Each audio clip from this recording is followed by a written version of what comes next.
Right. Okay, I've not done an introduction, but there's no surprise. I've been a bit busy. Right. Wing it, Chief, wing it. Exactly. All right. 3, 2, 1.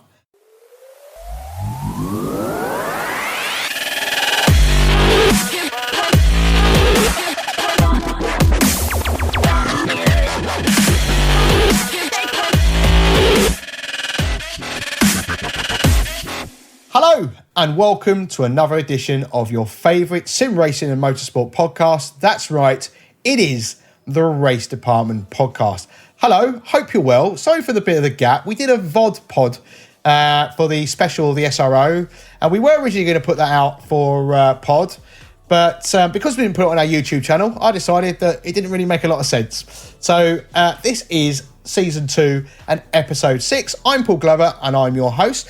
And joining me in the RD Virtual Studio this week, first up, the man that is a streaming sensation, but he also still needs to sort his hair out and also the temperature in his little room. It's Paul Jeffrey. Hey, oi. How we doing, mate? Where am I? I'm very good, thank you, mate. I'm very good. And how have you been? You've been very, very busy lately, haven't you? I have, but not recording podcasts, evidently, because it feels like forever. So, yeah, glad to be back, mate. Glad to be back. Happy to be here. And thank you for having me. Oh, as always. Hey. as the face of Race Department, shall we say? No, don't put people off. Jeez. No, if you're eating, I do apologise. And joining us also this week, it's a three-man studio. The Italian stallion, Davide. I thought you were going to say a three-legged man. Yeah, I kind of lost my words a little bit there. My brain kind of had a bit of a moment, and I didn't really know where I was going with that. But and how are you in hot Italy right now? Oh, fine. There is a bit of fresh wind, refreshing the air. Oh, sorry about that. It's good. Okay, cool. Great. Well, thank you guys for joining us as always. You'll notice we're one down this week, but I'm sure Danny will be back sometime soon. So, as for topics this week, we've got so much to talk about in the sim racing kind of racing world. So we're going to digest AMS2 version 1 being released, the announcement of Project Cars 3, then F1 2020 also hit the virtual stores last week, and also, by the time you listen to this, the GT4s for Assetto Corsa Competizione will have been released, which is fantastic. And then we're going to turn our attention to actually been a motorsport because, as we all know, the F1 season is back. A little bit different to what we were expecting at the beginning of the year, but who knew a pandemic was on the cards? We've had 2 races now in Austria, and the teams are on their way heading to Hungary. So a few topics to chew the fat through there. So, guys, I mean, this is kind of to both of you, really. I was saying before we started recording, it's a really exciting time for sim racing and just general racing games at the moment, isn't it? Golden, my friend. Absolutely golden. We just said before we came on air, didn't we, Davide? Just is that much stuff out at the moment. Yeah, absolutely. There is a lot of stuff in terms of DLCs, in terms of updates, and even modders are pushing stuff out as we speak. So it's amazing. Yeah, so let's start with AMS2 version 1. Came out a couple of weeks ago now, and for those of you that got on board with the early backing that they did, and also I know I wasn't on board with Automobilista 1 because it kind of missed me, but they just constantly wrapping out updates, and then version 1 basically, as I understand, came a little bit ahead of schedule, didn't it, Paul? It did. Yeah, I mean, what is it now? Version 1.0. They've done 3 updates since then, I think, as well, haven't they? Yeah, so three fix updates coming. The next big build release is coming at the end of July, which is this month, I think. And I'll be really honest, I haven't spent much time in it yet. So I had a pop in early access, obviously, early access backer, etc., and was massively underwhelmed by it. I gave it 2 or 3 closed beta builds or open beta, whatever you call it. Still didn't like it. There are a lot of things that weren't right. Yeah. So I kind of parked it and thought, what I'm going to do is I'm going to wait until it gets to V1 and see give it a fair crack of the whip and see where we're at. And then basically V1 came are a bit backed up with other stuff to do. So what I'm going to do, I'm going to record a review of it, but I'm going to record it for version 1.1. So I'm going to hang on until the end of this month when the next big update comes out, give it some dedicated time, and then record my thoughts on there. I'll be honest. I mean, I last probably played it core before lockdown, I think it might have been, with our Australian colleagues at Race Department. They were just on a practice server, and they were just like kind of like doing a bit of a fun race. So I saw them on TeamSpeak, joined them, and went, "Hey, come and join our AMS2 server." I went, "All right then, okay." And it impressed me. I mean, what I liked about it, which I think is kind of a plus for it, is the side-by-side action with the cars. Like, you know how in ACC where you nudge a car, sometimes I think like the game kind of over eggs the contact. In Auto Ballista, it just seemed a bit more realistic in that element. You see, for me though, the AI was that mental last time I drove it that I've never got close to anybody, because anytime I'm close to them, they're just ramming me off the track. And when I tried online, again, because it was really, really early doors in the process, online was just an absolute slideshow train wreck. So, to be fair, I'm making a joke of it, but it comes from a factual place. I've never actually got close to another car in the sim for, like I say, wonky AI or horrendous multiplayer. So, yeah, that's still a door that needs to be opened and walked through for me. Yeah. Like a bit of racing is rubbing, isn't it? As they say. So it is, but you'd get banned off bumper cars last time I drove the AI. It was like a really, really unintelligent, slightly lubricated version of Project Cars 2 AI, which also is horrendously terrible. So again, though, clarification for anybody who might not know that's listening to this, I'm not throwing shade on AMS2 because I'm talking about a long, long time ago that I drove the beta. There's been more updates than I can count up to since then, and I am highly surprised if it's not a wildly different piece of software than last time I played it. So there is time. Oh, definitely. Davide, I mean, you've been keeping tabs on Auto Ballista too. I mean, I don't know if you've been playing it, but with the excitement and everything else, I haven't really had a chance. Well, to be honest, I've had a bit of a bad leg, so I've not been sim racing for the last few weeks, but because it kind of aggravates it a little bit. But have you had a chance or? When the version 1.0 came out, I decided, sorry, there is a klaxon in the street. You just go shout out the window telling them to shut up, yeah? Basically, this is Italy, my friends. You sounded more Italian than normal then. That was brilliant. Yeah. So, when the version 1.0 came out, I decided to give it a try because, like Paul, I wasn't really impressed with how the sim was during the early access period. I must say that it feels improved compared to last time I played, but sorry, it's okay. I'm still. It's still not able to get me away from AC. Okay. Because there are some issues that I had when I played Pickers 2, which are, for example, some bending artifacts in the sky.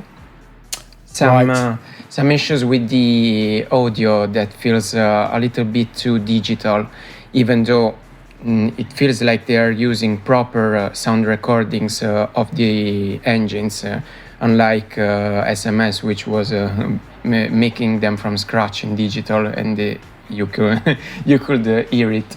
And the physics feel nice, but I don't know. There's still something that, as I was saying, leaves me a bit skeptical. Okay. There's still some way to go. I mean, I think excuse me. See, I'm doing it now. It's contagious. Yeah. What have you given me? So we remember. I think we're very quick to forget where ACC was when it hit version 1. Oh yeah. Even when it was you being a bit unfair, or do you think you're being fair in that assessment? With the AMS or with AMS, yeah. With my assessment about 1.0. Yeah. Do you think it's too early to gauge, or do you think, or are you expecting? Do you think they'll get it? Do you think they'll get it to a point where you're happy? I suppose is the question. It's very difficult to say because with SEC when there was the first version of the early access, it was in in a sort of premature stage, and we knew it. Even all of you know that still didn't stop me from refunding the game. I know. Yeah, it's people like you that need sorting out. Yeah. Refund it and buy it back when it's more expensive. Good I lad. know. That makes a lot of sense, doesn't it? That's the way. To be honest, I mean, Steam's recently had a summer sale, which I don't know if it's still on, but it was reduced again. But I mean, I have been meaning to boot it up, but like I say, I've had a bit of sciatica problems, so violin out here, and I'm still I'm able to move on it and whatnot, but when I was sim raced a couple of weeks ago, it just seemed to aggravate it, so I'm just having to take a bit of time away from the sim rig. But I think we forget the new content that was added on version 1. Bathurst track, Brasilia track, 2 layouts, Granja Viana kart track, 4 layouts, Cascais Portugal track. I don't know if I pronounced that right.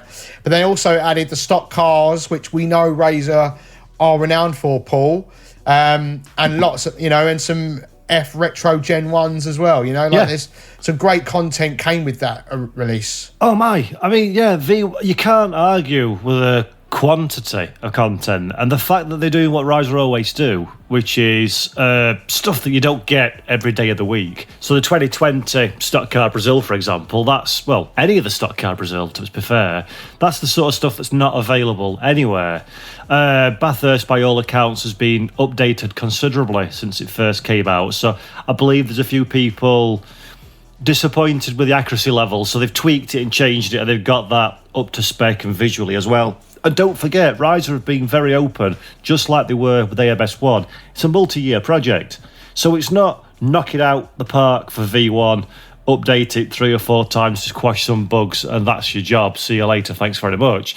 This is going to be a completely different kettle of fish again in 12 months' time, and in 18 months' time, and so on and so on. So there's loads of... I've got absolute faith, even though I didn't like it when I last tried it, I have got absolute faith they'll get there eventually. It's a brand new engine to them. It's somebody else's coding. So, again, AMS1 was R Factor 1. By the time, so the ISI G motor engine, by the time they'd done with it, it was practically unrecognisable. And when I last drove AMS2, Automobilista 2, it had more P-car DNA than I would like in it, so I'm sure they'll knock all the garbage out and put good stuff in its place. It did for me too, to be honest with you. Way too much. Like the text that came up on the screen, I was like, this just... Well, it's not even so much as that. It was just more, for me, it was more the feeling of the cars felt too P-carsy, and that's not my bag at all. We know. It's not mine either. Yeah. I'm sure they'll knock that out of the system in time, and they'll put their own stamp on it and make it actually realistic. So looking forward to it, but it's a long journey and it's a fun journey. I mean, the reason I've not played it so much is because, as we said at the top of the show, there's a wealth of content and games and stuff out there at the moment, and my time is not infinite, sort of thing. But I love that journey as well. I love going through the whole, seeing what the latest developments are, firing it up after the last big update and seeing what's changed. And I love all of that thing. I've not been able to engage in this one as much as I wanted to, but it's exciting times. If you've got the time and capacity to get yourself really invested into the whole experience, then happy days. This is really, really good fun. And be all and end all is, if you haven't got time, then you hold fire until it's ready, and then you are laughing. Yes, indeed. And Davide, following on from the content discussion, a lot of good vintage content in there as well. Something I really love about AMS2, that it seems like they've always been focused on vintage content, even with the AMS1. If you remember, we had quite a few tracks. There were Imola, It doesn't the Interlagos. Sorry, it came to me the name Rio de Janeiro, and in my mind I was saying no, it's not that. Sorry, Interlagos, Spielberg, Hockenheim.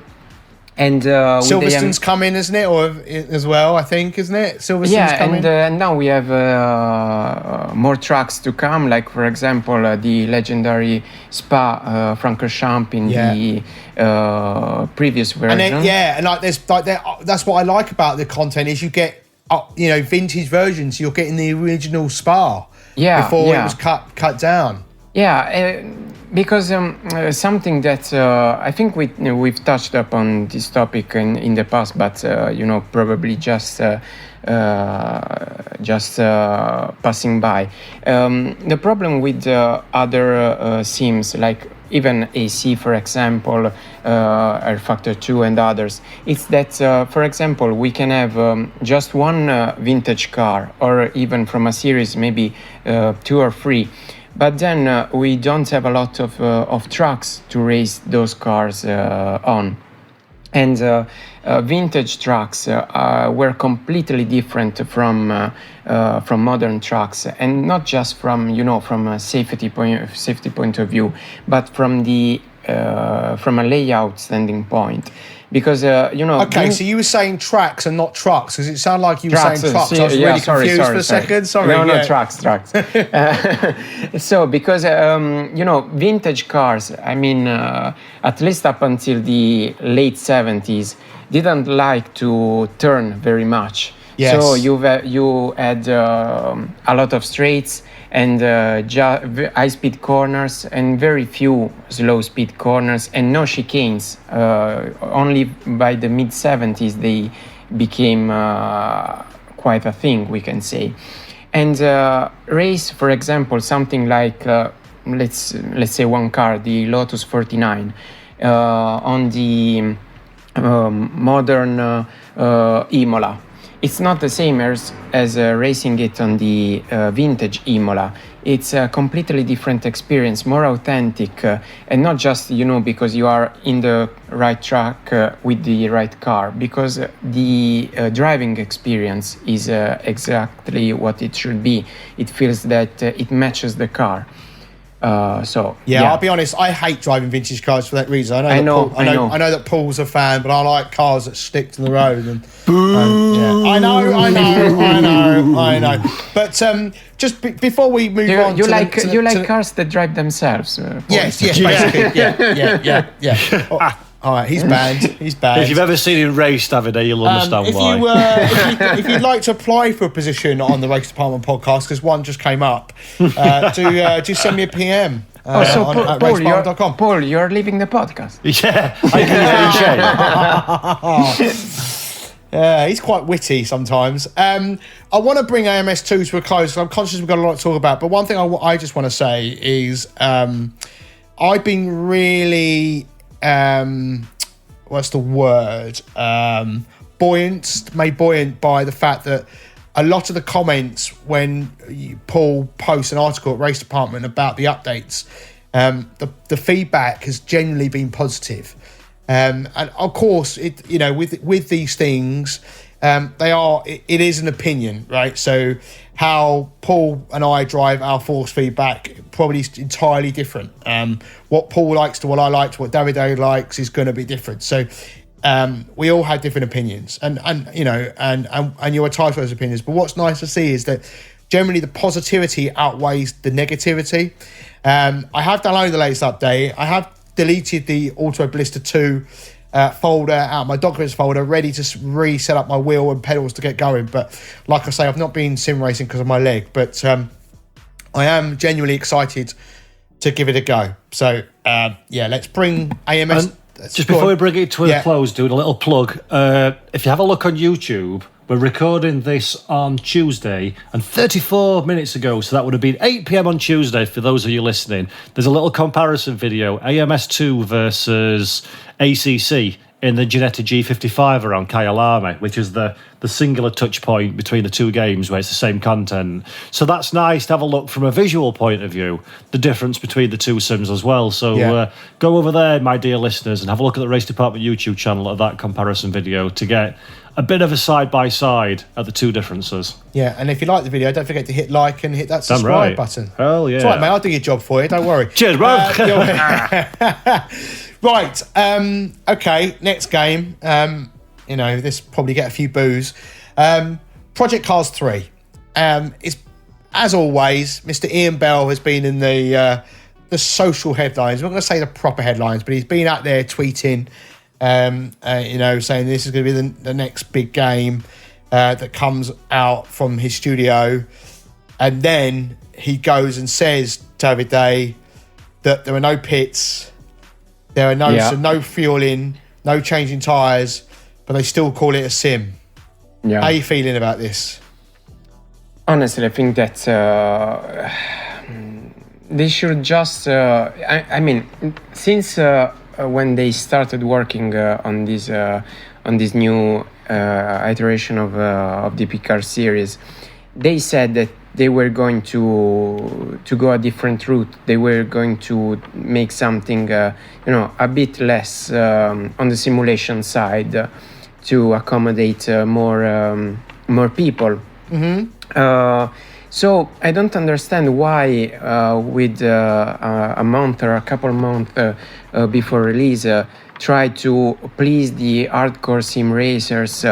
While the evidence is obviously against you. It's like having your hands covered in blood and a knife stick in someone's back and say it wasn't me. Of course, it's hard to believe. Maybe it wasn't really you, but you make it really hard to believe that it wasn't you. And it's the same here. We see that there are no pits. That as you were saying, there are a lot of simplifications in the gameplay, and from some footage we've seen, it transpires that. So how can we believe that it's by tweaking a couple options so we can have a true hardcore experience? But even if it was so, let's give them the benefit of the doubt, and let's say that from the options menu you can tweak and get the best sim racing hardcore experience you can have. The gameplay modes, that there are more similar to a Forza motorsport game that the ones you find in something like a CACC or Factor 2. So you would be playing something on the simulation side of things on arcade modes and challenges. It's everything is against them, and I don't understand why they are trying to. It's because they score on goals, though, right? So it's a bit like Paul trying to sell a car, but it's a motorbike. Yeah. You're trying to sell something that it's not. Just embrace that it's not a sim game. I agree with that. Just embrace it. Don't get me wrong. I talk about being a sim racer now. But I started out with Ridge Racer by Namco. I started out with Sega Rally back in the day. Your project, I've talked about it before, Project Gotham Racing. Yeah. These are all arcade games. We need these type of games because people eventually start looking for that bit of realism that they want. But it's okay to be an arcade game, it's okay. There's nothing wrong with it. Don't be ashamed. That's absolutely right. The thing is, like you say, there's nothing wrong whatsoever with arcade racing. And I think I've said this in another podcast I did a little while ago. The thing that gets up my nose about the Project Cars franchise and Ian Bell's social media presence in particular is the absolute rubbish that comes out of it. All the sim you can want and everything. Like you say, if you're going to be arcade, you're scoring XP points to be able to upgrade your car. Yeah. You can drive a closed set of regulation GT3 car and then pimp it up and put different engines in it and stuff. If that's your bag, all power to you. I'm showing no disrespect to that. I've got no. I'm not looking down my nose. It's not for me. But I'll be honest. I used to love, buying Forza Motorsports or whatever. Yeah. Pimping the car a little bit, get a bit more power out of it, and if that's what you want, AI, that's all power to you. I mean, it's not for me, but if that's what people want, that's great. And if that's what Project Cars is going to be, I think that's a very intelligent move, because the sim racing community, the Assetto Corsa Competizione, the R-Factor 2 players of this world, we've seen straight through Project Cars, and we've rejected it as it's not good. It's not. It tried to be a sim, and it wasn't. So now, like you said, Paul, own the fact it's not a sim. Own the fact it's a Project Cars it's a Forza Gran Turismo style game, and go to town with it. I would say pretend. Though, probably potentially Gran Turismo is actually a bit more sim-like than this is going to be. Yeah, to be probably honest so. Yeah, probably so. But don't try and pretend to be both. And tyres and whatnot. But what they're doing is they're trying to pretend to be both. Yes. And they're trying to say we're going to be a sim. And we know, the experience group of us know, that's not going to happen. No. It's because the Gran Turismo, Project Cars 1 and 2 tried to be a sim and claimed to be a sim, and it wasn't. Yes. So a simcade, sure as heck, ain't going to suddenly be realistic. Fool me twice, what's the saying? Fool me once, fool me twice. Third time I'm keeping my money in my pocket, you robbing dogs. Right. But no, it's just awful. And I think that's really, really poor that they're trying to go down that route. I do too. But I'm conscious of the time, and we've got a lot to go through already. But I just want to end on this note for P-Cars 3. Why call it Project Cars 3? Why not call it something else? Because it's not the same. You've got a fair point, It's not the same as the previous two, is it? Sorry, it's I thought that was a rhetorical question there. No, you look like one of those statement questions. I guess it is really. But why not call it something else? Why not, They could have done what Codemasters did by splitting the Dirt franchise in Dirt Rally and just Dirt. They could have named it Forza something Motorsport. different. They do Forza Motorsport. They do Forza Horizons, which is more like I mean, we know Forza Motorsport. It's not a proper sim, but it's going to be more of a sim than this is, in my opinion. I could be wrong, but what we're seeing anyway. So own it, Ian Bell. Just say it's not a sim, and we'll move on. Don't try and flog me something that it's not. Not having that. Right. End of that. Okay. Next game. This is also not a sim, but I tell you what, I actually quite like it. F1 2020, Paul. I quite like it. I played it. I quite like it. Yeah, man. I felt a little bit dirty for liking it. Yeah, I know.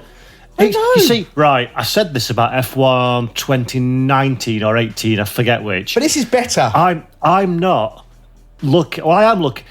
Modern Formula One doesn't really ring my bells. I know it doesn't. You keep banging on that drum. So I'm not looking for an R-Factor 2 level of simulation from a Formula One game. I'm wanting one that's engaging for me to drive and feels pretty realistic for me to drive. But I'm wanting a good race. I'm wanting to be able to watch a Grand Prix on telly and then fire up same Grand Prix cars and tracks on my sim and have a solid experience. I'm not wanting to spend 12 hours running laps to get a setup, because I can't do setups. Yeah. So for me, much like NASCAR Heat 5, which is another review that'll be coming on the RD YouTube channel very, very soon. Keep your eyes peeled, ladies and gentlemen. Indeed. I don't want uber realistic from my Formula One games, because I'm just not into it enough. It's exactly the same with Dirt Rally. I love rallying, but I'm not into the minutiae of the detail enough to have a modern day Richard Burns rally and get the most from it. Yeah. So I'm a firm believer, a racing sim, the more you put in, the more you get out. So Formula One bridges that for me really well. I'm not too bothered about the career aspect. That sort of thing doesn't do much for me. But I liked the force feedback on my direct drive wheel, felt nice. The car felt believable, like I could control it when it got out of shape. It felt natural, like it was like it was driving on four wheels, steering from the front, and it was a downforce Formula car.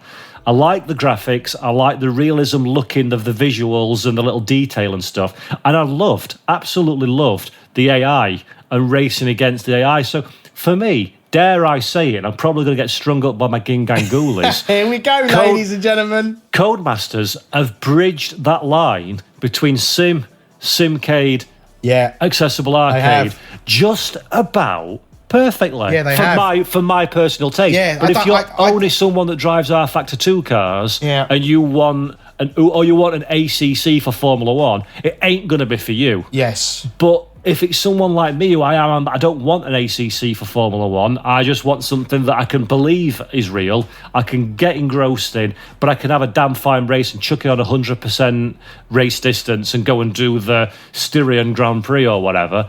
Boom.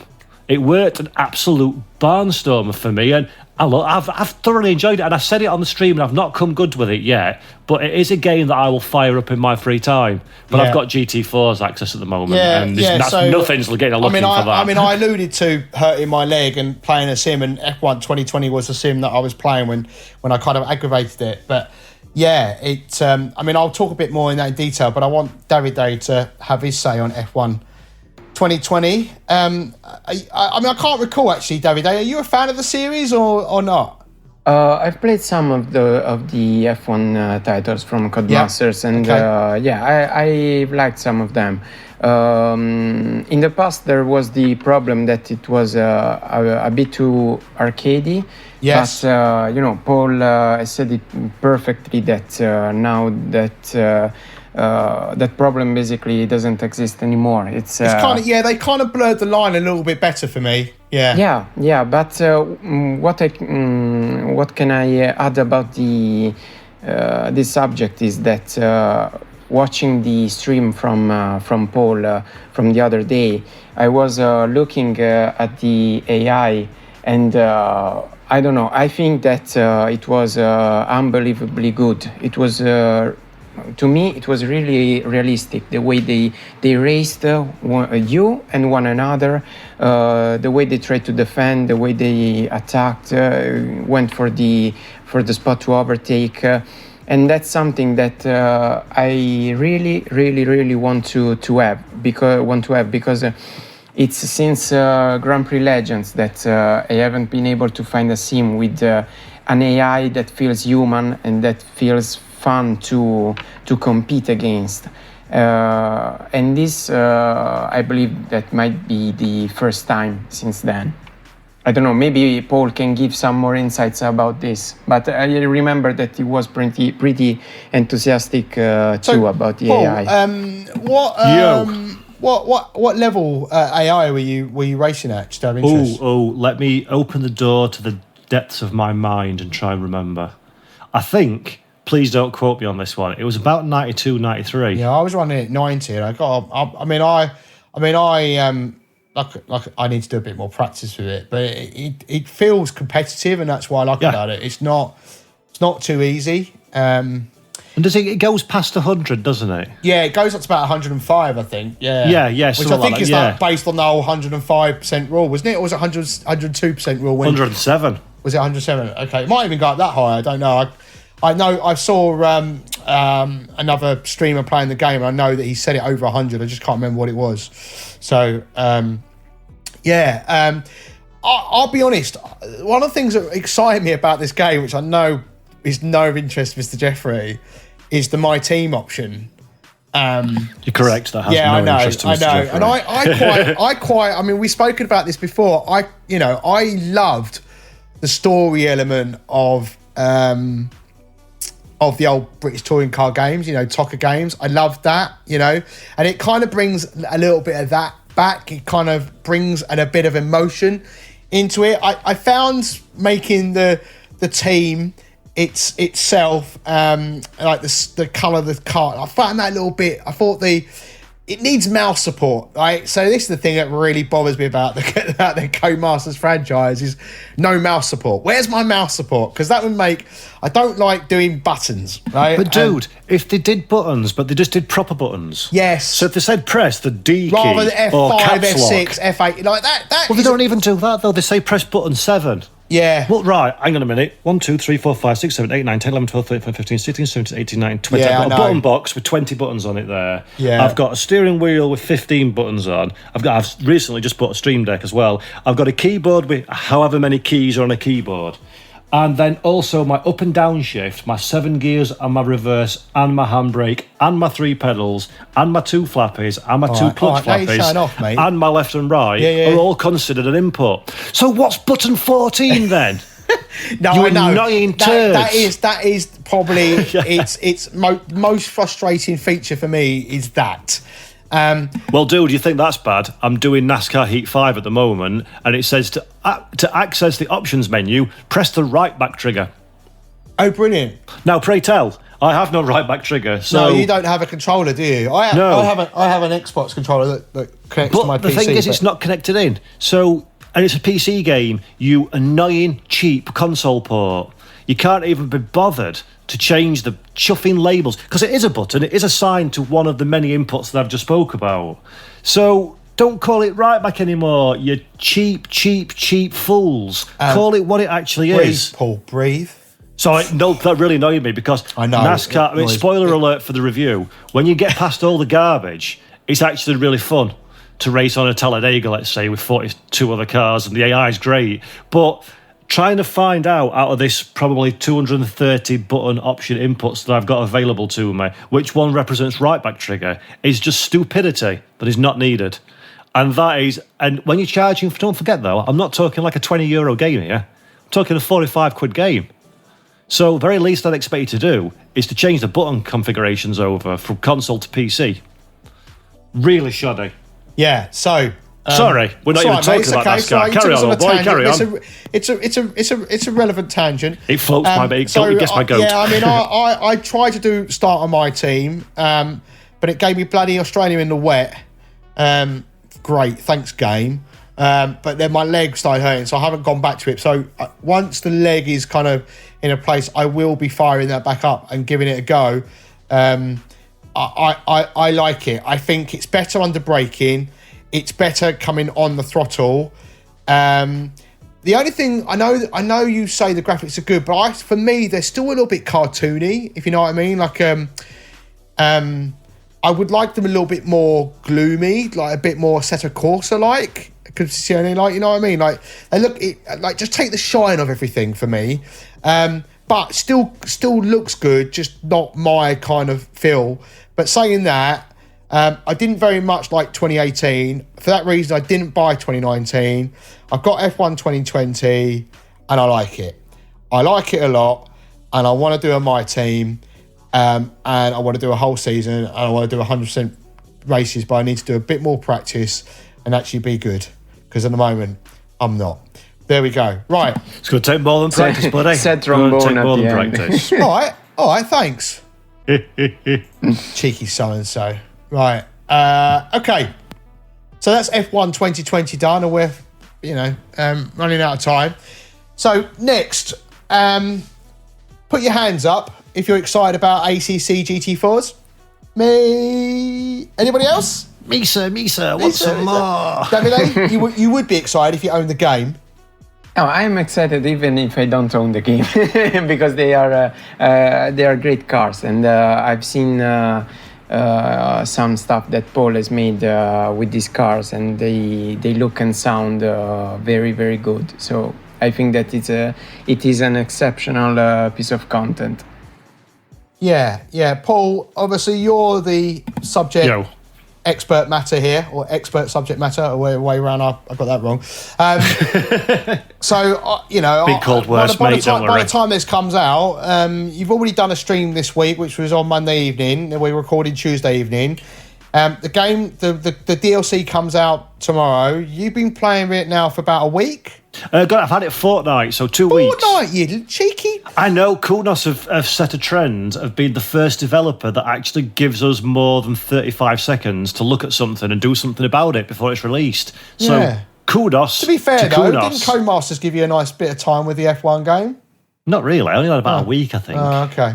It's better than usual. Sector 3 Studios usually give it me at midnight and then release it at 4 o'clock the following afternoon. So if they ever give it to me. So yeah. I get obviously I don't want you to give too much away and try and hold back, but I know how hard it is, especially with the content being so good. But I get the impression you can really throw these things around. Oh, I mean, to be honest, they're all absolutely awful. I've just said all these good things on stream because Kunos have bought me out by giving me a free DLC.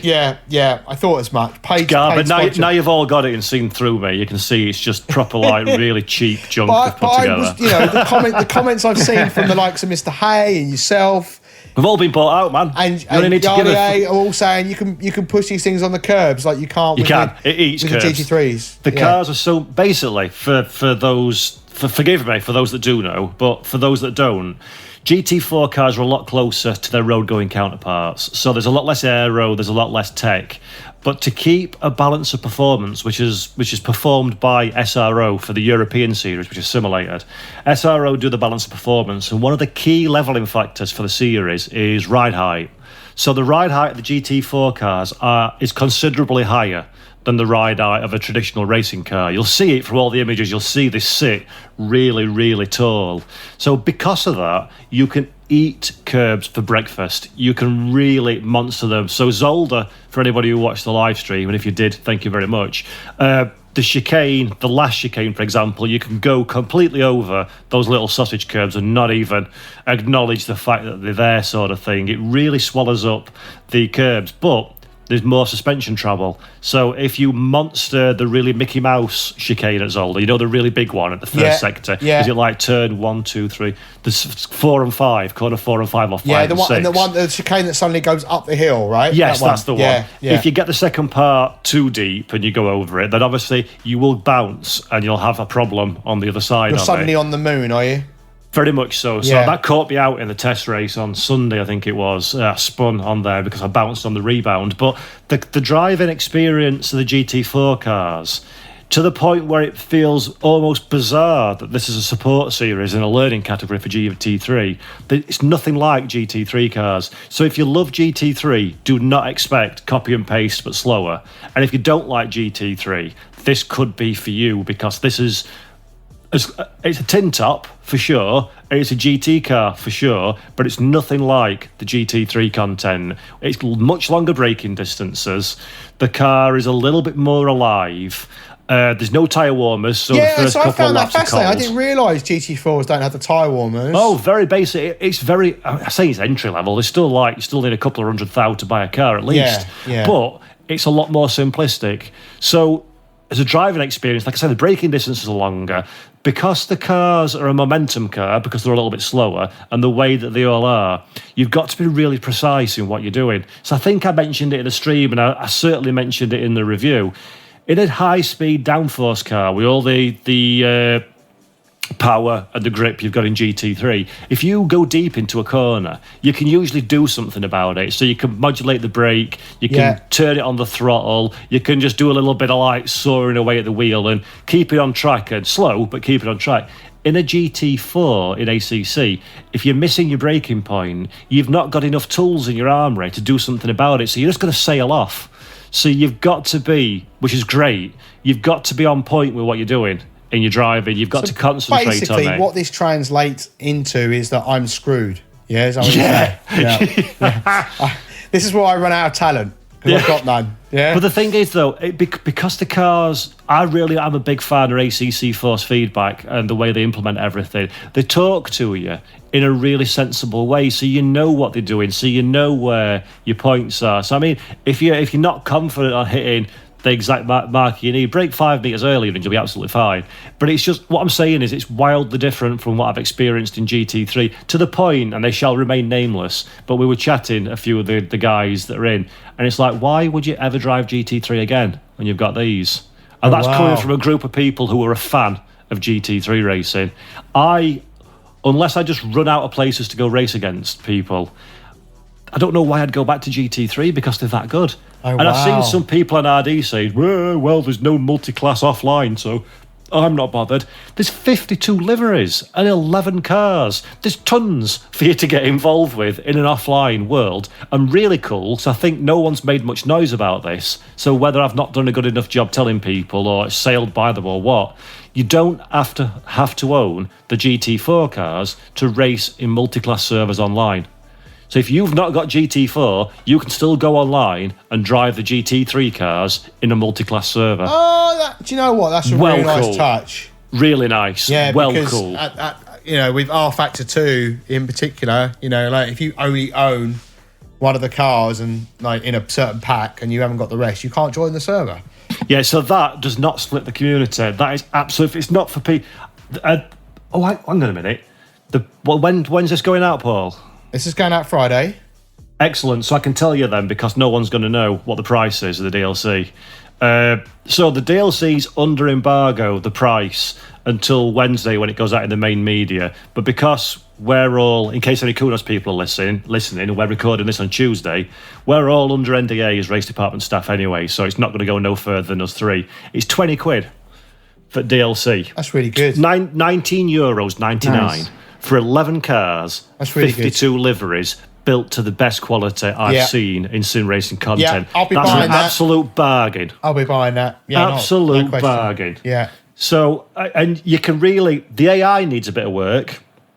So Jardier and I both fed back, and then a few people chimed in, that in certain tracks, the AI is just not fast enough, even at 100%. Right. So when I race, and they acknowledged it and went, right, we've not clocked that, so we'll do something about it. So it'll either be fixed by the time it gets public, or it's going to be fixed in short order with a hot fix.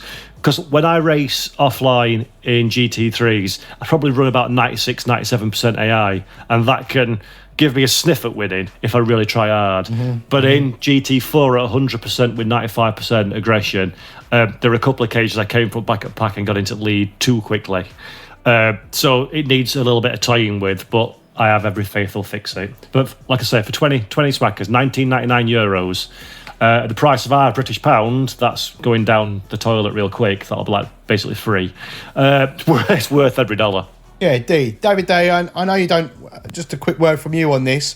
You don't own ACC at the moment. No. Are you going to go buying it again yet?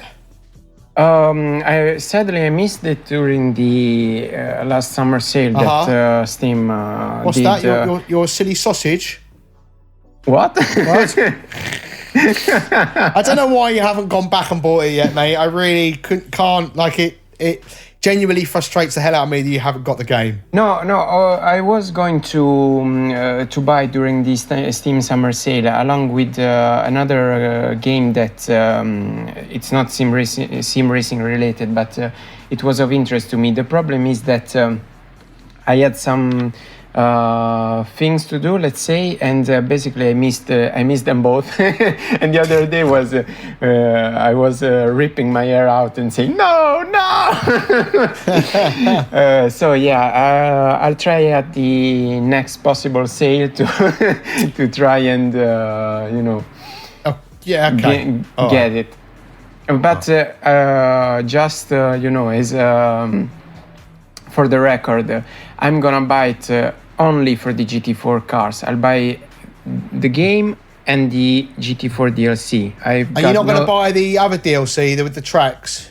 It interests me. Yeah. It interests me, but only if it's on sale. It's the Intercontinental DLC, isn't it? Because I want to race the GT4 cars, and the tracks that are bundled with the game are more than enough. And they are the right tracks. I think that there are all of them for I reckon GT4s around Gaaaaaaame would be really good, because that's one of my favourite tracks, and that's not in the standard game. I know. If it's possible, I'll buy the track, the international DLC too. It's just that I have to be a bit careful about money. So okay, that's fine, mate. I know we all, I've got to be careful too, like in these trying times. But yeah, I mean, it's a wonderful game. So it should be in your games library. I want to drive the Alpine. I want to drive it so much. How is it, Paul? Have you tried it?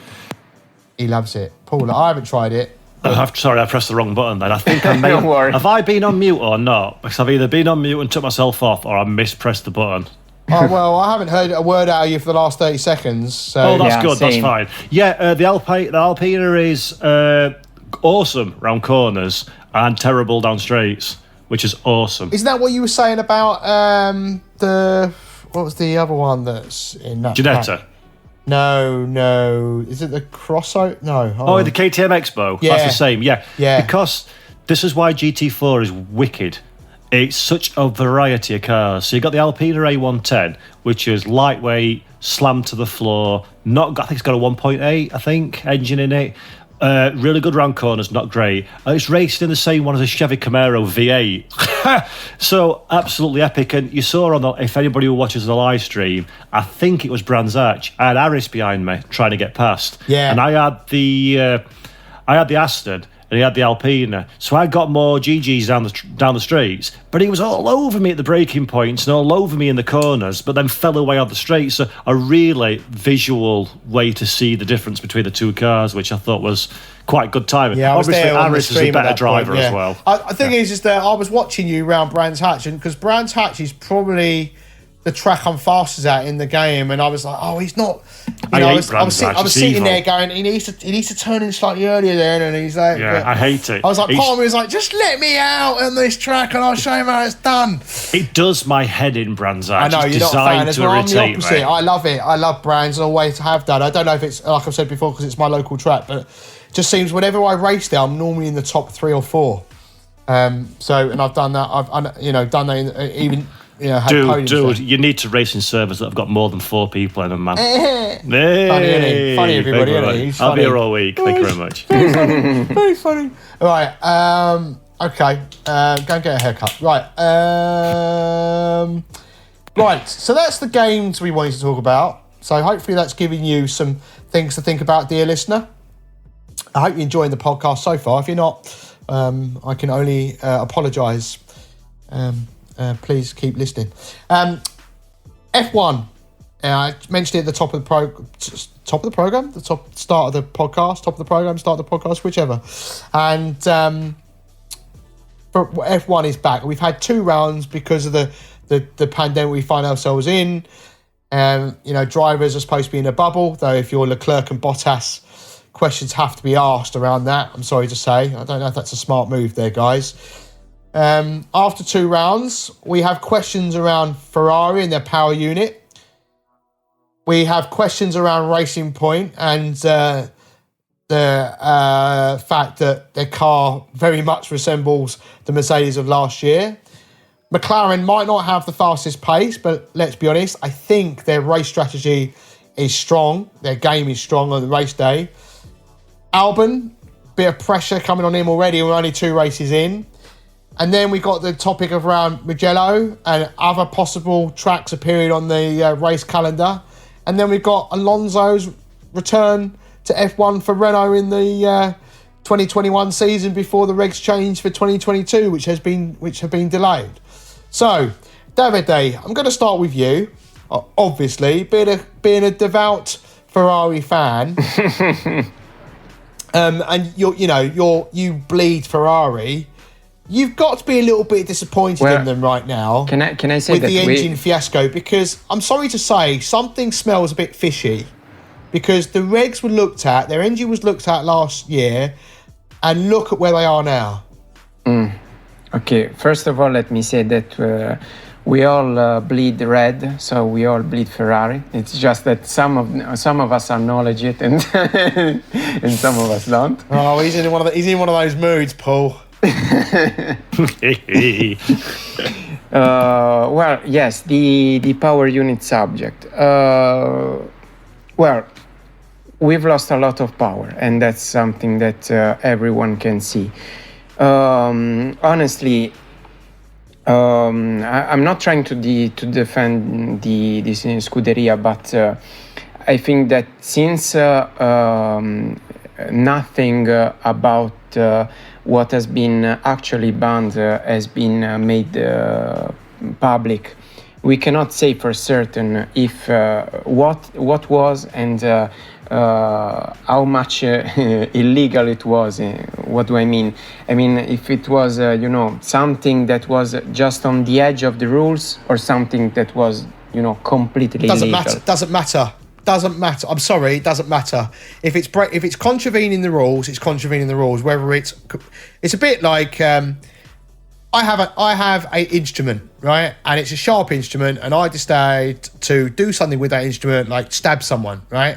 Whether the blade goes in a centimetre or 2 inches doesn't change the fact that I've stabbed someone.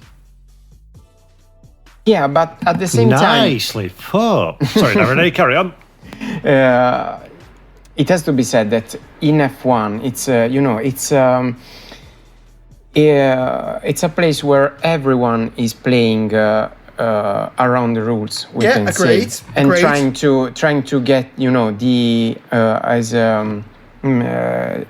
Donahue used to say, the unfair advantage. Yeah. The difference is in two things, I think. One is if you want to, if you can, how much political power you have inside the circus. And for example, if you are Mercedes, I've learned the right pronunciation. Well done. If you're like the, let's say, Silver Arrows, so it's easier. Yeah. You have a lot of political power, so you can. But so do Ferrari, mate. Wait. Let me explain. Okay. All right. Okay. You are the Silver Arrows. You have a lot of political power, so you can make legal something that is illegal, like the DAS system, which they basically made legal as a steering part of the steering system, while we all know that the DAS works only on the straights, so it doesn't steer nothing. And it changes the aero of the car and the setup of the car during the race. It changes the content. What it actually does, it changes the content of the tires, right? So it helps with the tire temperature. That's what it does. So it changes what's the angle on tires called? I've forgotten the name. Camber. Camber. Thank you. Camber. Yes. God, the camber is the. It might be the toe. It's toe or camber, one of the two, right? The toe. So that's what it does. It changes. kind of pulls so Sky in the UK, which I'm sure provides the same feed for F1, showed a diagram, and they put like a marker where the tire, like an arrow, and then when whichever Mercedes driver it was, and you could see that the gap to the arrow increased because the top of the tire came out and the bottom half of the tire kind of went in. So that's what it does. That is toe. That is toe. Yeah.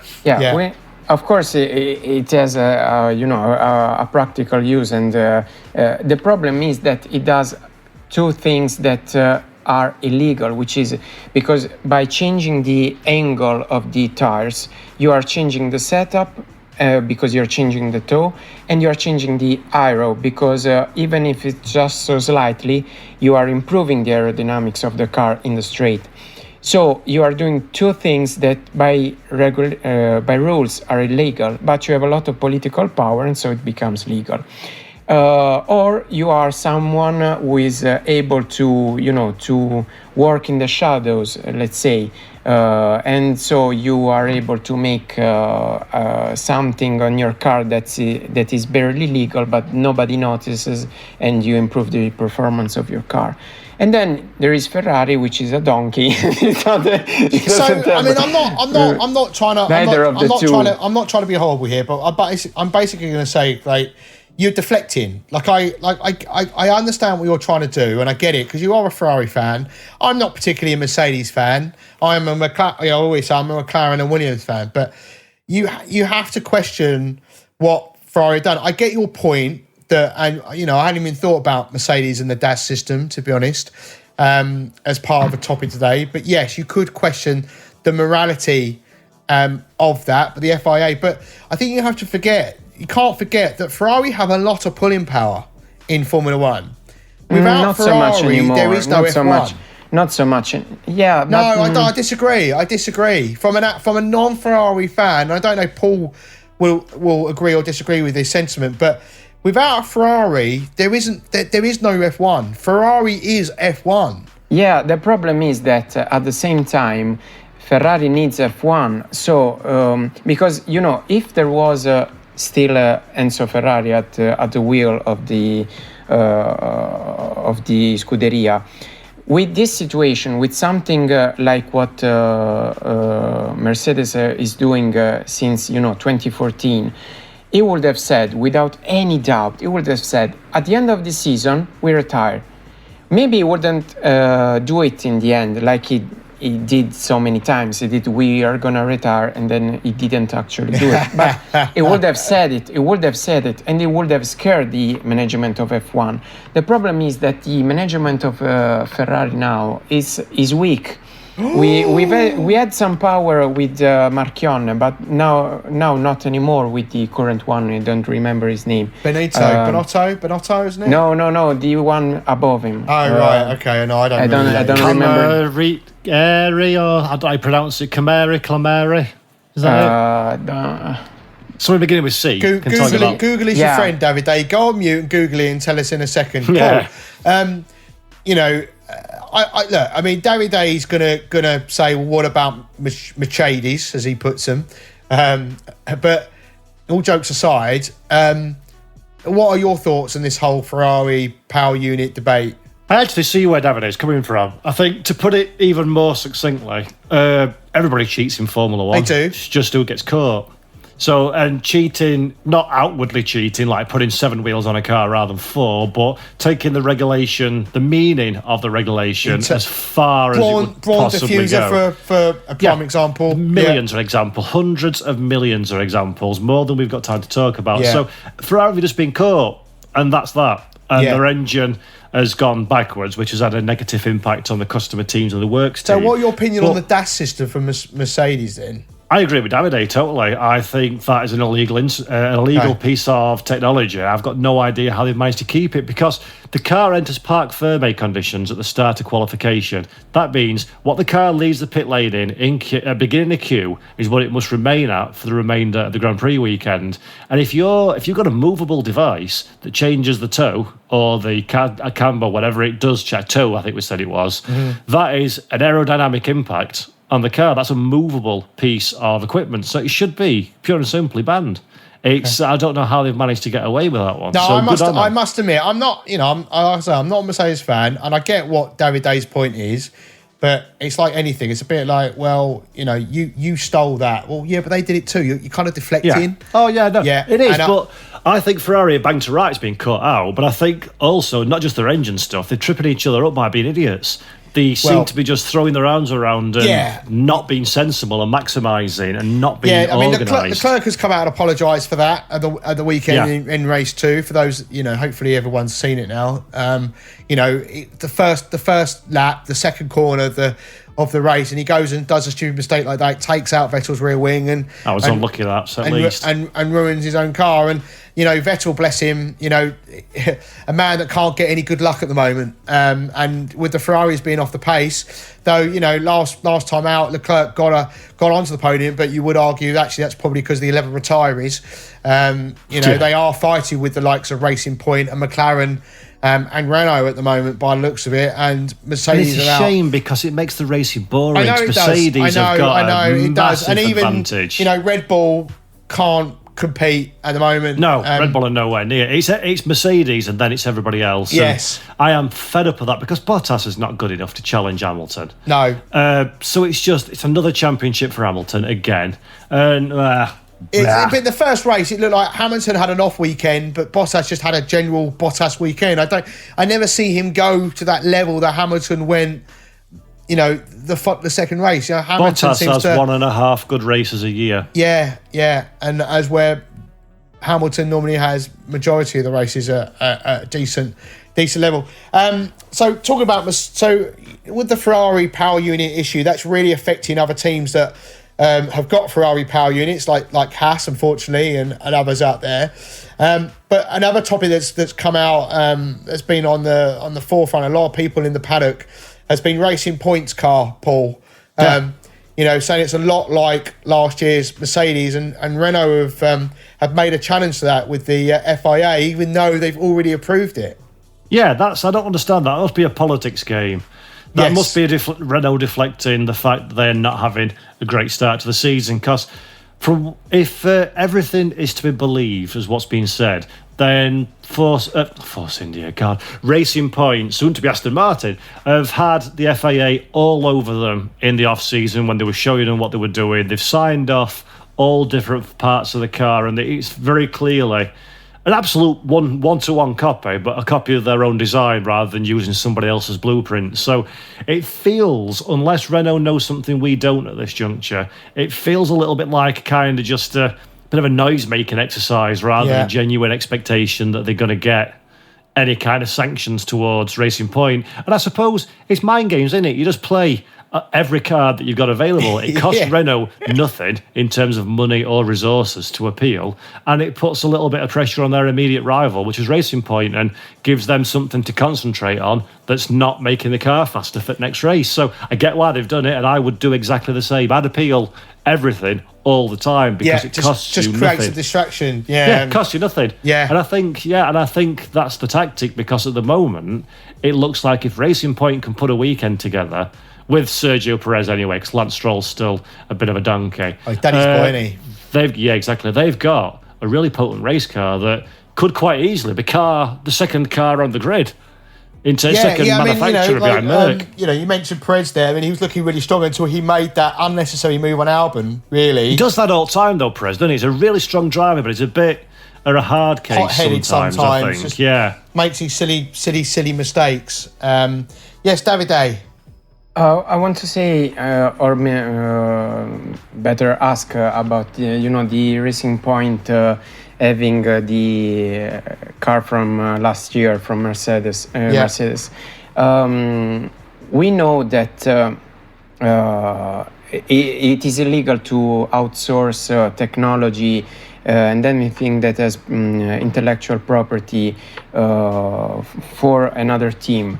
So I think that from if we are talking about legal and illegal, I don't know. Yeah, the FIA watched the or maybe communicated with Racing Point about what they did and what they did not. But I don't know. It's political games. So I think that they have bought from Mercedes their car from last year, and that's it. And the FIA said it was okay. But I don't want to talk about this. I want to point something out.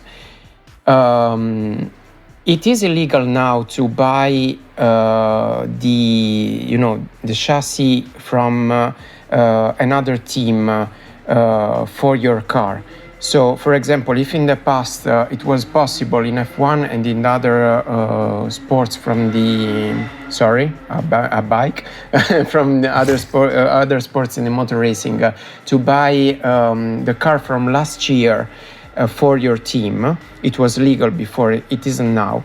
But if we look at Racing Point and what it's doing in these 2 races so far, it actually works, because a team that was struggling in the lower part of the field is now racing at the front with the 4 front runners. So I was thinking in my mind about this subject, and I want to ask you what you think about it. What if they made legal to actually buy the chassis or aero or whatever else, basically the car from last year from a team? It would maybe be helpful from an economic point of view, because a team wouldn't have to employ engineers, what have you, all of the people that have to develop the chassis and the aero and the suspensions and everything there is to be done about a car. You would save on that money. Of course, you would have to buy the intellectual property for the other team, but it wouldn't be, I think, or things would have to be arranged in a way that it is, it works best for you to buy that instead of employing people if you don't have enough money to do it for you. And you would have a competitive car, or at least much more competitive than if you would have built it in-house with not a lot of funds. So what do you think? Maybe it would be best for F1 if something like this was legal. It would make more teams competitive and make the sport more engaging. It might. I mean, there must be a reason why they stopped doing it. Paul, you'll probably remember, won't you? Because you just because Formula One's a manufacturer series. Yeah. So I think it was last team to do it that I can remember properly was Super Aguri, where they bought the year-old Honda chassis back in, I think, 07 or 08 was Super Aguri's last year. I think it was 07. And then Honda obviously went down the toilet in terms of competitiveness, so that wouldn't have worked too well. But I'd be dead set against that. I like them manufacturing their own thing, but I totally respect Racing Point for copying Mercedes' design. Because why wouldn't you? Mercedes are like, they're not just the best team in Formula One, they're the dominant team in Formula One. Yeah. It's not like, oh, we're going to copy a year-old pretty good car. They're going to copy something that they've quite clearly shown a 2019 Mercedes can still win Grand Prix in 2020. Yeah. So to do that, if they've copied it, as in they've looked at photos, studied it, looked at the design philosophy that Mercedes have chosen and gone down the same road as they've gone down, why wouldn't you? And now, because Corona's happened, it's worked out brilliant for Force India at Racing Point because the regs are going to be frozen for next year. So they've got a kick-ass car for 2 years. Yeah. Just before they get Aston Martin and potentially caught in Sebastian Vettel as well. So that's, wow. I mean, for them. that's the thing is like, what lets Racing Point down at the moment is their strategy. Yeah. That's because the next thing I wanted to move on to is McLaren, and they, Lando Norris got a podium first time out. He got 5th position. Sainz got fastest lap last time out. Lando got it the previous week before.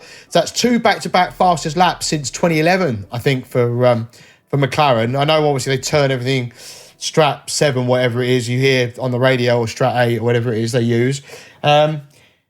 McLaren's race strategy, though they probably got Sainz's strategy a little bit wrong. I think they picked him a little bit too early, which is why he had to let Norris past, which I'm glad he did because he was able to catch up with Lance Stroll and Danny Rick, because Lance Stroll put a bit of a dive bomb move in on Danny Rick. I can see why Danny Rick was a little bit annoyed by that, but racing's racing.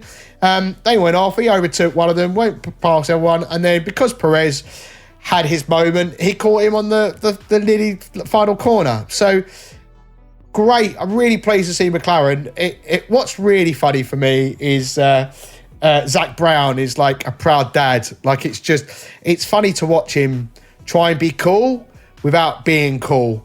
And it's like being at a wedding and watching your dad thinking he's cool, but he's not. But he seems like a really nice guy, Zach Brown. So I'm really pleased for him. And that's really great. And I'm trying to talk about this quickly because I'm conscious of the time and we've got a few more topics still to pick up on. So, Paul, you just touched on Vettel there. We don't know if he's going to be in Formula 1 next season, do we? We don't, and I think that's really sad. Yeah. Because he's only 33. I think he'll be 34 by the time next season rolls around because of the date of his birthday and all that jazz. But, I still think Vettel's got a lot left to give the sport. I know he's having a nightmare, and I know we've kind of talked about this sort of thing before. I certainly have. As a sports person, especially somebody who's at the absolute top of your game, confidence is 90% of the deal, and we've all done it. You have a really good race online against strong guys and you win, and then you go a little bit faster next time because you're buzzing, you're up. But then you get into, like you did, Paul, you get into your head that, halfway through a race I'll lose my consistency and concentration. Yeah. And it festers, and it becomes that you're almost guaranteed to do that next time because it's in your mind. And for Vettel, he's the same. Leclerc is a damn good driver, so to match him for pace is hard.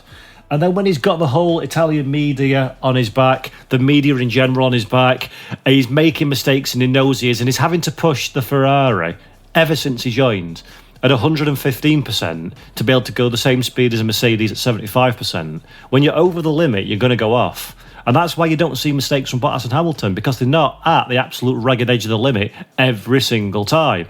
And, in that regard, I think Vettel, a change of scene, if he could get a good drive, would do him the power of good. But it's whether there's any drives available. So Mercedes ain't going to have an open door. Are Aston Martin, which we think that's what Racing Point are going to become. Yeah, but that's going to be hard because they can't really get rid of Stroll because it's his team. And Perez comes with a lot of funding in a long-term contract and is solid. But this is the thing, I've been pondering this. You say they can't get rid of Stroll because his dad owns the team, but if his dad's a true businessman, which he is because he's like uber rich, and he wants the best for his business and the best for his financial investment and the best for Aston Martin, which let's remember, rid of eyebrows, wouldn't he? Yeah. Lawrence Stroll is a primary owner of Aston Martin now as well. You would get rid of your bizarrely haired and facial haired son and get the best drivers available. And honestly, I reckon you put Seb Vettel in an Aston Martin in a car that's capable of hovering between 6th and 10th, and you will see a brand new Sebastian Vettel. You don't lose. I think I remember this clearly. It was Martin Brundle said it about Damon Hill's final days, and I remember Suzuka. Hill went off at the Spoon Corner in 1999, and I remember Martin Brundle saying this: "Form is temporary, class is permanent." Mm-hmm. And that's exactly right for Sebastian Vettel. Class is permanent. He's 33, he's not lost his bottle, he's not lost his speed, he's not lost his skill. It's his form. And it's a downward spiral that we've all been in every walk of life. Yeah. You start things going belly up. I had a problem sleeping not long ago, various things on my mind. So I'd be getting to 9 o'clock thinking, oh God, I hope I can have a sleep tonight. I hope I can sleep tonight. I hope I can sleep tonight. And you don't, because you're worried about not sleeping. Yeah. And he's exactly the same. Don't make a stupid mistake. Don't crash. But he's got to drive at 105%. And I honestly think I expected him to come out of the blocks fighting this year. It's not happened just yet. But it must be a toxic environment. I like Ferrari, but if you notice that every single driver that's driven there is left under a cloud. Schumacher won everything for him, got forced out for Kimi.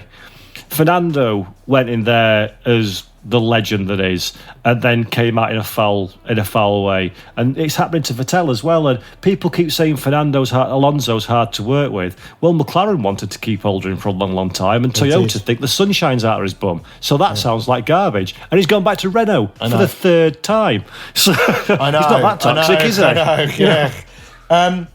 Davide, I'm trying to want your view on Albon at the moment. Obviously, Red Bull. The car's not quite as quick as the Mercedes. Max Verstappen is showing, unfortunately, young Albon at the moment. If you were Alex Albon, would you be a little bit worried about your seat? I don't know. So far, I would say no, because sorry, another bike. It's okay. It's all right. It's fine. It's a busy road.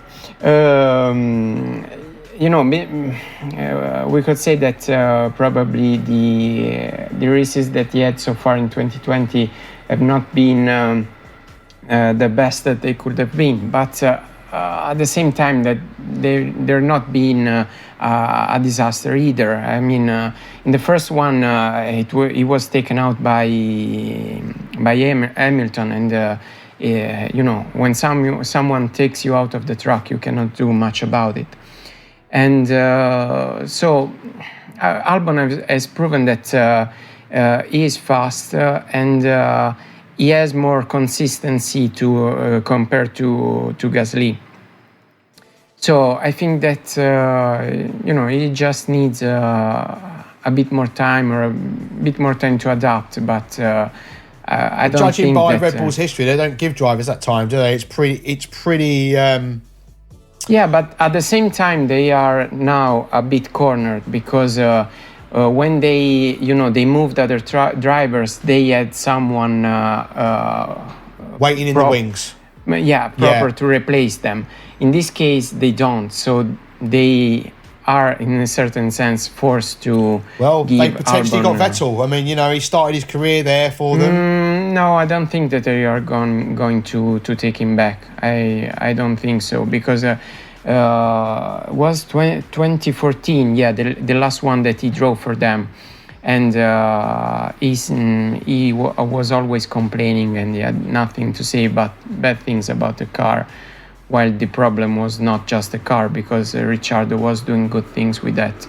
So okay. I don't know. I don't think that they are going to take him back unless it's absolutely the best thing possible.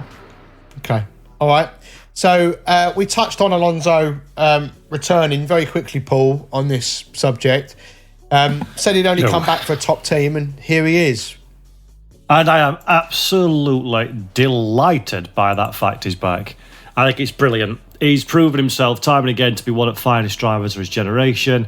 He left Formula One because he were fed up. He's gone and won, 2 Le Mans, 24 Hours, World Endurance Championship, Daytona, Sebring, raced in Dakar. I mean, Honda being really competitive. Engine, really competitive in IndyCars. The man's done fantastic in what he's been doing outside of Formula One. He'll be refreshed, recharged. He's got some time away to get his head together, know what he wants to do and how he wants to do it. I think he's an amazing sign. How Renault keeps signing big drivers, I have no idea. So I was shocked Ricardo went, and I'm shocked Alonso's gone. I'm genuinely hoping that he can help drive the team forward because they need something. They need it or they'll be out the door. Yeah, because they're spending so much money and they're not getting anywhere. And you know, they're owned by the French people. You know, they're a public company. They're not private. So, and in this kind of world we live in, you know, with the pandemic now, and we don't know what the world's going to look like for the next 12 months, you know. It's hurting them. It's hurting them more than it's helping them being in Formula One at the moment. They're showing themselves up rather than showing themselves in a good light. Yeah. So I think it's great. I really, Ocon's somebody I want to strike. So Ricciardo retired in the first race and Ocon retired in the second race. I was a bit disappointed with Ocon's qualifying for race 1. Give him some time, though. He's been out of it for like 18 months. He did a little bit better for race 2 to give him credit. But don't forget as well, I think people kind of very quickly and easily forget how good Ricciardo is because he's not in a front-running car. He's like for me, Ricciardo's one of the best drivers in Grand Prix racing. And he had the same problem. This is, again, unpopular opinion. He had the same problem towards the end of Red Bull that Vettel's having in Ferrari, in that the team were all about the other driver. He's lost confidence. And I think Ricciardo's just every bit as good as Max Verstappen, but he's more intelligent. I mean, I'm surprised he's not staying around with Renault, to be honest. I mean, I think McLaren's a better prospect. Yeah, I think it is now. Yeah. I just a better team. They're going to have Merc engines, and money's one thing, but when you've got so much cash, it's not actually really that good to have another few million in bank. He's got all the money in the world that he needs, so now it's about trying to maximise his career before it's too old. Imagine being F1 driver and having that much cash, Paul. Just imagine. Seriously, from you talking to a man who's unemployed, so I'd love some money. Nearly, so just to be paid to be paid millions to do something we spend 50 quid to play on a computer pretending to do. It's bonkers, isn't it? It'd be amazing, wouldn't it? Yeah, man. So last topic, and this is for both of you before we bring this to a close. Mugello is on the calendar now, and that's going to be Ferrari's 1000th race, which I think is a nice touch because there was recently a video that went out of them racing one of their cars around the track recently for like a track day thing. One of their previous year's models. I think it was one of the V8s potentially. Mugello's back, and there's rumours of maybe, is it Portimao in Portugal coming on? And they also, I know it's normally on the calendar, but what track was it they announced? Russia, Sochi. So Russia's on the calendar. So I think we're up to 11 races confirmed now, or 12? Yeah, I think it's 10 or 11, isn't it? Something like that so far. I'm watching now the calendar, and they are 16, ending on Abu Dhabi on the 13th of December. Oh, they announced more? Yeah. I've got me an article to write when I get back off this podcast. Including the 2 that we've had in Austria. I'll give you the link so that you can see it too. Okay, interesting. It's interesting that's a bit of news to me then, because I'd not seen the latest calendar announcement, so that is interesting. I am going to goggle it. So we've got one race in Hungary, haven't we? So we've had 2 in Austria, 1 in Hungary. Then we've got Great Britain, which has got 2 races. Yeah, they should do. I know it'd be hard to, but it would be great to do a reverse track or reverse grid. You know, like just mix it up. And this is amusing, boys. I'm on the official Formula One website, and the calendar's out of date. Yeah, it is, yeah. It only goes as far as Monza. Oh, come on, people. You've got all the money in the world. Get it right. What's wrong with you? That's amazing. That's awesome, that. It hasn't even got Mugello or Sache or any of the others. That's interesting. Okay, So this is boring listening for people. Listening to three people pad while they're searching the internet to see if they can find... We really should have prepped a bit more. This is what we do, we're just like the last minute cowboys. I were asleep 30 seconds before we went on air. I know, I had to wake him up. It's disappointing potentially to not have the likes of Vietnam and whatnot, but having an old school track back, like Mugello, it's huge, Paul. I mean, I was joking on the forum where I said, it'd be lovely to have Brands Hatch, but to be honest, there wouldn't be much overtaking around there. It's a bit tight, but what about? I mean, if only Donington the likes had better facilities, they probably would be going there. I mean, the World Health COVID situation has been dreadful. Many people have lost their lives, financial hardship, etc., etc. But in terms of the opportunity that's opened up for Formula One to bring somewhere like Mugello, which would never have had a sniff of being on the calendar because they've not got the big bucks to compete with these. Well, I mean, look at Vietnam. Anybody who's played F1 2020, I'm sure you've given it a go. It's roundabouts followed by straights. It's the definition of lousy, awful track. So to have Mugello, which is amazing, and to have, like I say, Portimao, potentially, the banding around maybe even Imola, which is a circuit I adore, and Hockenheim as well. Yeah. All these sort of tracks that it needs, for me, Formula One should remain at Europe in its core, and it should go to the best racetracks available, not the ones that are the newest or with the biggest media centre or have got the most oil money to throw about, which is what's been happening. The thing is with the pandemic, though, right, because people talk about infrastructure, because there's not all these people going to the races, you don't need to worry about that.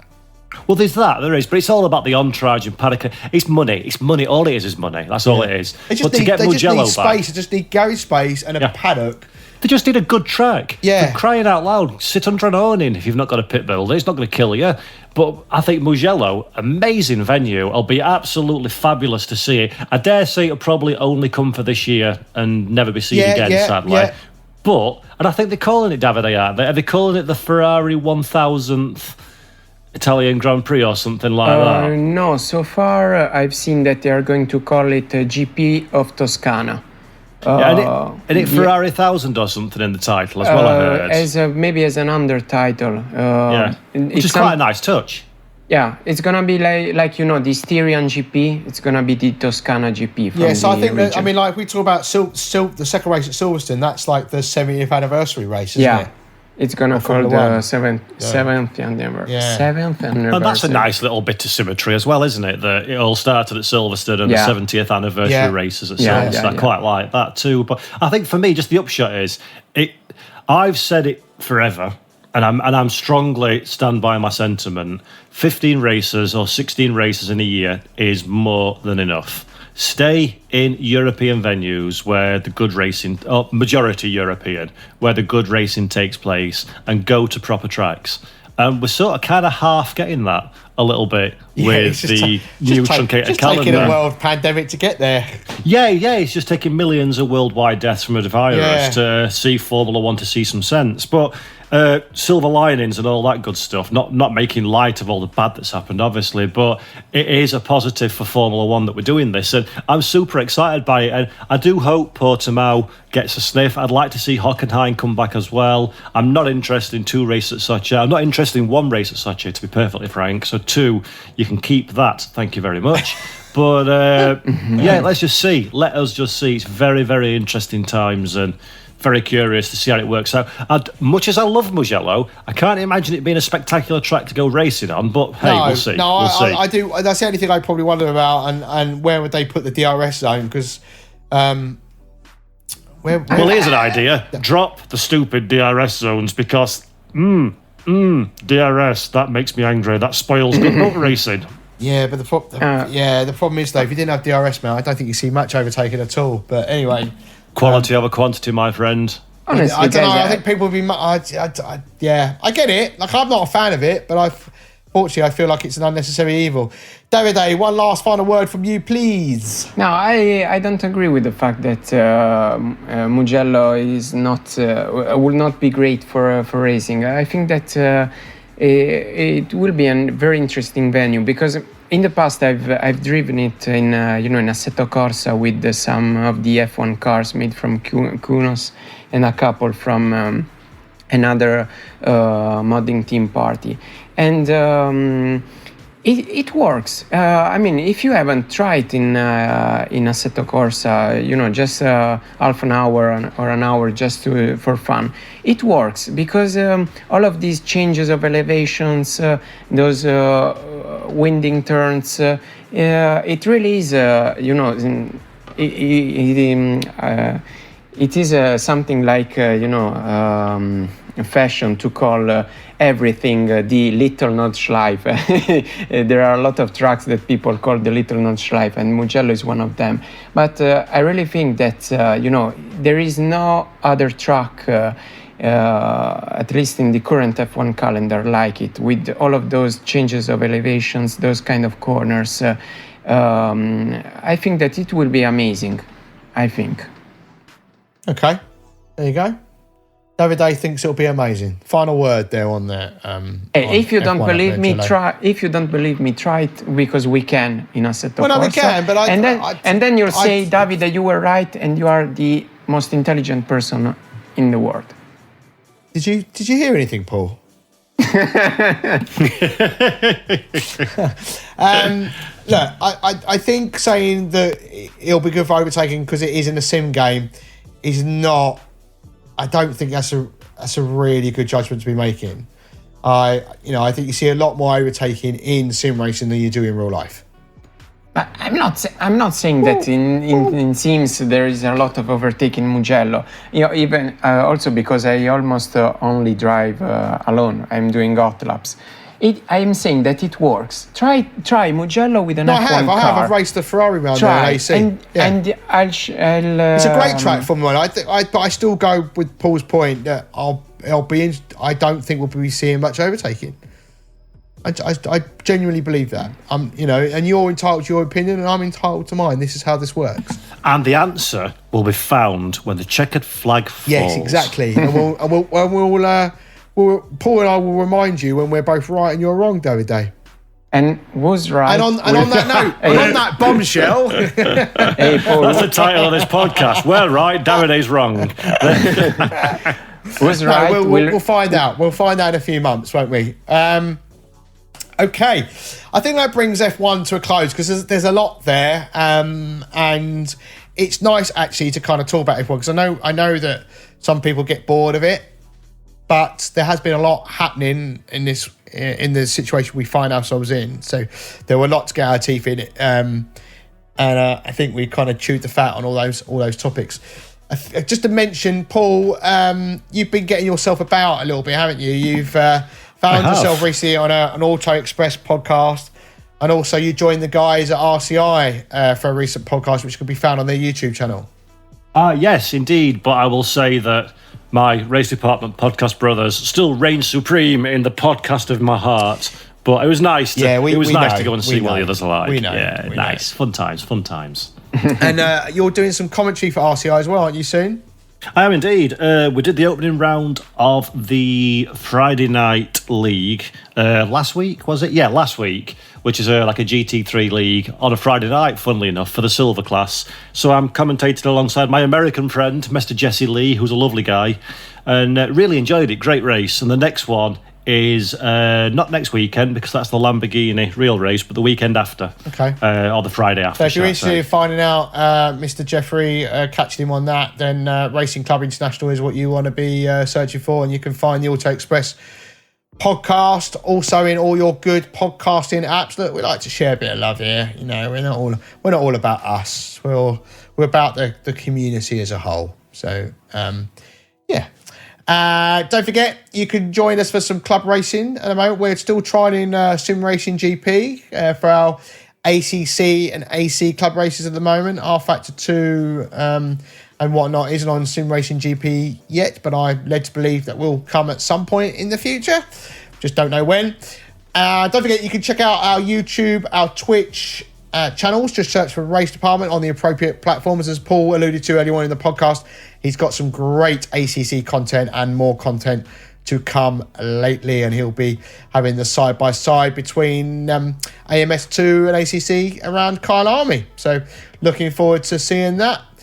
And don't forget, you can also follow us on Twitter, Instagram and Facebook, and search for Race Department. And we also, ladies and gentlemen, now have a Discord server. We are in the 21st century, finally, at Race Department. So if you check out racedepartment.com, you can find more details about that. I'll also put the link in the comments for the podcast if you haven't joined yet. But I know at one point we hit 10,000 users on there, pretty sharpish. I don't know what the number is now because I don't have admin rights.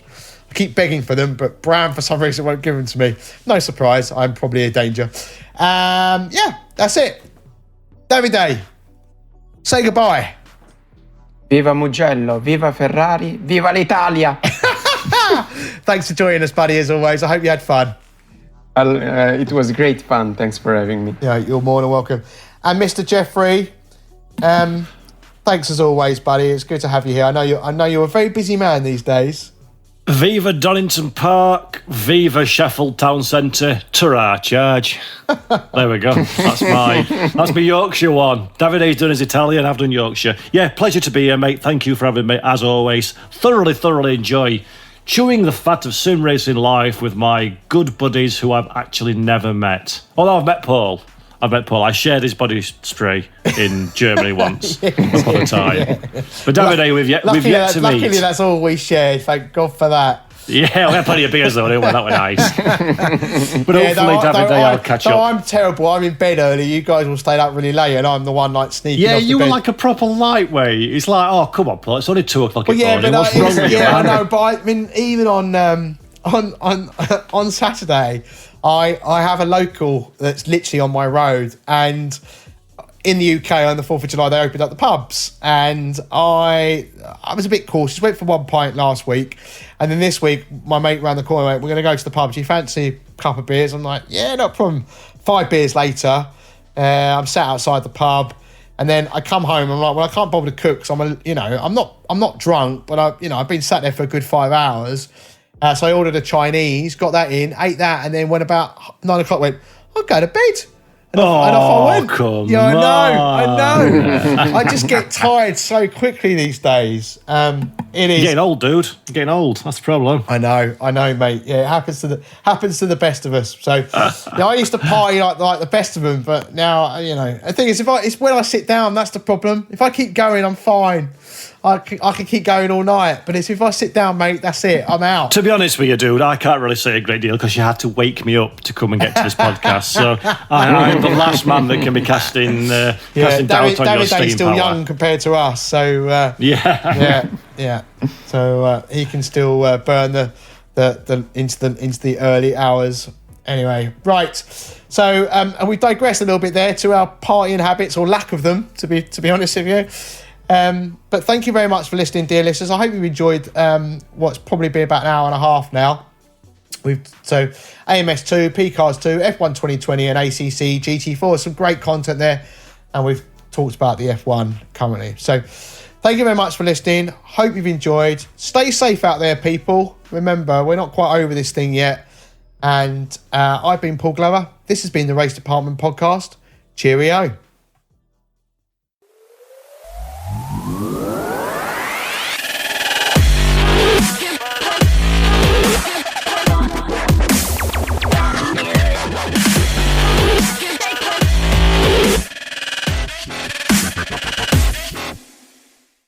Right, okay, I've not done an introduction, but there's no surprise. I've been a bit busy. Right. Wing it, Chief, wing it.